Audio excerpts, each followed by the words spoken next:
Welcome to No Silver Spoons, the podcast that tells it like it is when it comes to leadership, business, and building something real.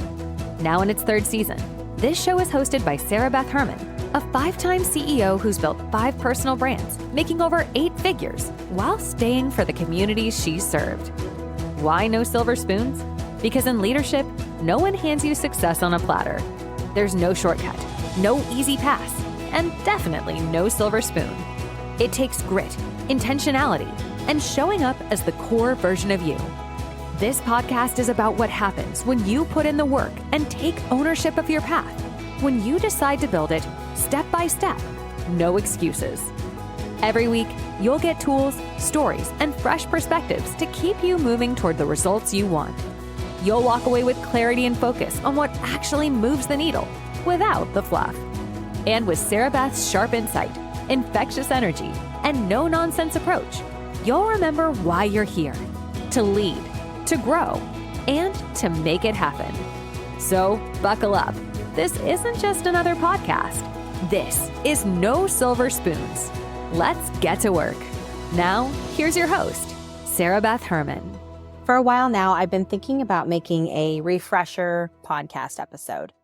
One where I share with you why I actually started this podcast and what leadership means to me.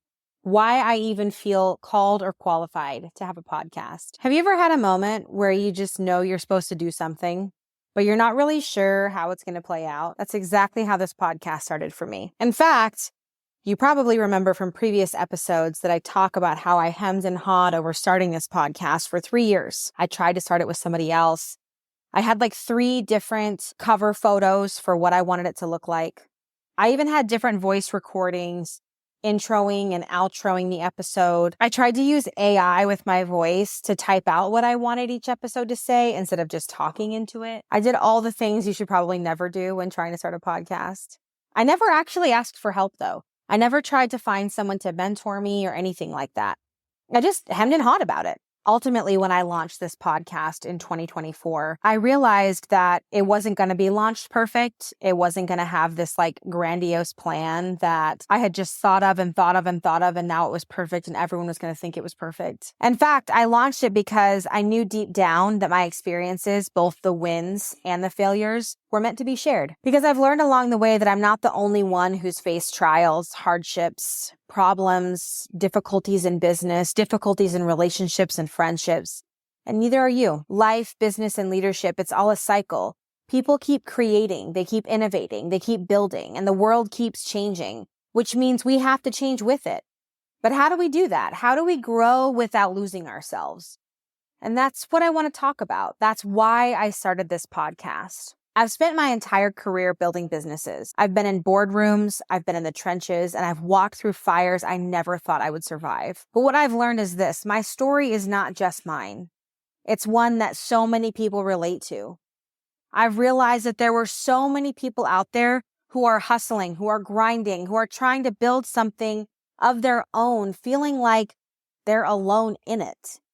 And I just want to change that. I wanted to create a space where I could just talk to you, to the person who's figuring it out, who's wondering if you're on the right path, who's learning how to handle stress, how to build businesses, and how to grow as a leader. I could have honestly written a book first. And if I'm being honest with you, I have 2 books started. One with someone else and one on my own. I could have kept speaking on stages, which I will always continue to do because I love to speak. I could keep mentoring in small rooms and even in the big ones.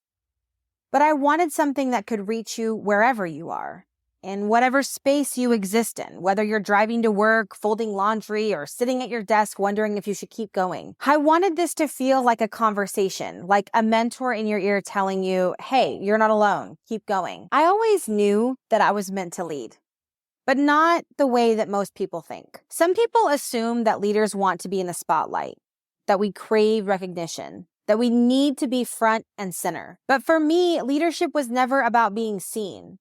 It was about helping others step into their best selves. It was about making sure that people who come after me have the tools, the mindset, and the belief to be better than I ever was. Now, I'm not going to lie to you and say that I don't enjoy the spotlight, that I don't enjoy when people notice me in a room, because I know they'll listen if I've got the right personality, if I talk the right way, if I have enough energy, they're gonna listen. And I've learned how to work rooms because of that, and not in a haughty way, but more in a way that once you realize the energy people crave, once you realize what they need from you to be able to move forward, everything changes for you. I love walking in a room and being this energetic nature. I love talking to someone and saying, hey, I mentor small business owners, and a week later, they're on my schedule to get mentored. I love talking to someone about being a guest on the podcast, and then they say, I want to be a guest on your podcast, but I want you to mentor me first because I want it to be perfect when I get on the show. That fuels my soul, because then it's more leaders who are passionate and dedicated to being the very best version of themselves. Now, do you need to be perfect to work with me? No. Do you need to be perfect to be a guest of my podcast? Absolutely not. But I'm telling you, I'm going to learn something from you, and you're going to learn something from me. Leadership means something different to me. And yes, there are many people that have incredible, I guess you could say, perspectives on what leadership is. Servant leadership, just leadership, being a manager, being a leader. There's a lot of different ways people say it. Can't think of them all right now. But I call leadership generational leadership. In the very first episode of No Silver Spoons, back when we were called Dentistry Support the Podcast, I talk about generational leadership and how my whole goal of this podcast is just to emulate that. In my mind, generational leadership is the kind of leadership that doesn't die when I do. It's the kind that lasts, the kind that changes businesses, that changes lives, that changes families, because people who have been mentored and led well turn around to do the same thing for others. That's the legacy that I care about. Raising up leaders who lead with integrity, who lead with strength, and with wisdom to make decisions that don't just serve them, but they serve the people coming after them. Have I worked with some really bad leaders? Totally. I've worked with some really bad leaders. Totally. I've worked with people who thought they were better than me, probably were better than me, but made me feel smaller than them instead of lifting me up. I've had people who didn't even notice I was in the room, and if they would have just noticed me, I actually had wisdom for them that could have propelled them faster. You see, the world is always evolving, and so is business. We live in a time where things change constantly. Strategies that worked 5 years ago might be useless today. And leadership requires adaptability. Businesses require resilience. That's why I keep talking about this. No matter what stage of business you are in, you need to be prepared for change. You need to be willing to pivot, to learn, to keep growing. And I don't say that because I want to make you feel bad, like on your own, you're not going to get there. But honestly, you've got to learn that change is inevitable. No matter how good you are in the game will always evolve. The game will always grow. There will always be one more target to reach. How are you going to get there? When I started my very first company, sometimes people think I mean dentistry support because it's my largest company to date. The very first business I ever registered, my husband and I had a cleaning company. Now, do other people have cleaning companies? Yes. How many cleaning companies? A lot of people have cleaning companies. Was that the first cleaning company that had ever existed? No. Was it the last? No. Did we sell that business for a massive profit? Yes. How long did I own that business for? We owned that business for less than 6 months. We created the business, all of the best practices. We marketed it fabulously and sold that business for a fabulous profit. What I've learned is that 90% of the businesses that you think of, probably more like 98% of the businesses that you think of, someone else has already thought of that business.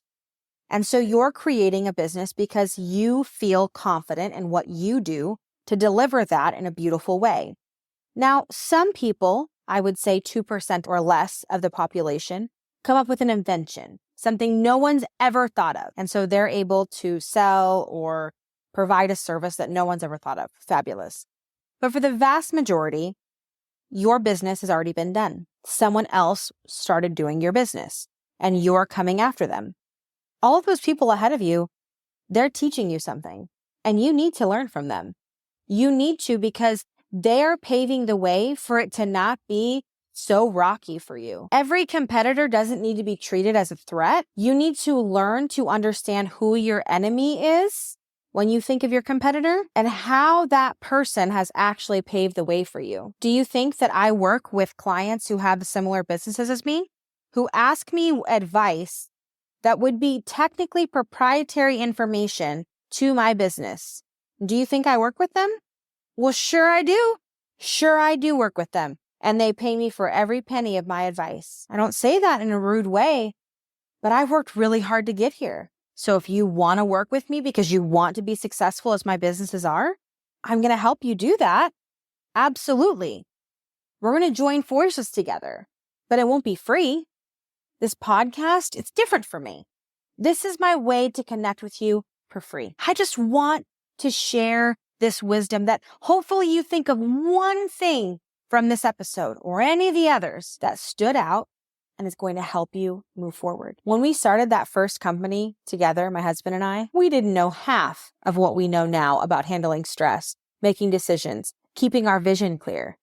And honestly, we learned most of it the hard way. But we also learned that the key to longevity in business wasn't just strategy. It was our mindset. It's how you handle the highs and the lows. It's knowing that no season lasts forever, good or bad. And that's something I hope this podcast helps with. Giving you a place to come back to when you need to reset, refocus, and remember why you started. You see, that first business we had, it didn't even last forever. It was 6 months old before we sold it. I believe collectively my husband and I have sold 10 or 11 businesses at this point. At the end of the day, I created this podcast for you, for the person who's trying to figure out what's next, for the entrepreneur who feels like they're spinning their wheels, for the leader who's wondering if they're making the right decision. I started this podcast because I knew that somewhere out there, someone needed to hear this. Someone needed a friend, a mentor, and a voice that gets it. And if you're listening to this right now, I don't think it's by accident. Maybe you needed this reminder. Maybe you needed someone to tell you that your voice matters, that your story matters, that your leadership matters. And if I can leave you with anything today, it is this. Don't let fear hold you back from stepping into what you were meant for.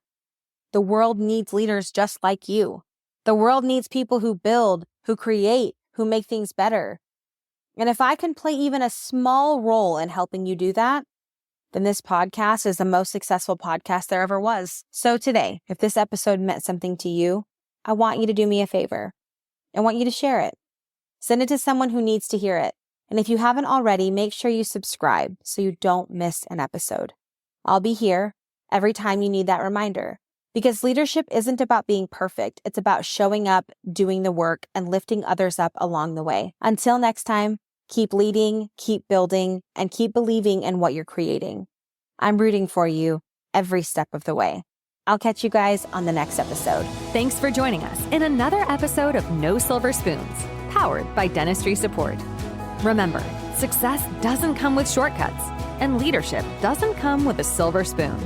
It's built on hard work, intentional action, and the decision you make every day to keep moving forward.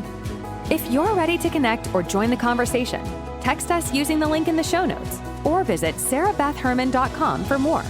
And while you're there, don't miss our digital library, packed with tools to help you keep growing and leading with purpose. Keep showing up, keep doing the work, and know this, you've got everything it takes. We'll see you next time on No Silver Spoons.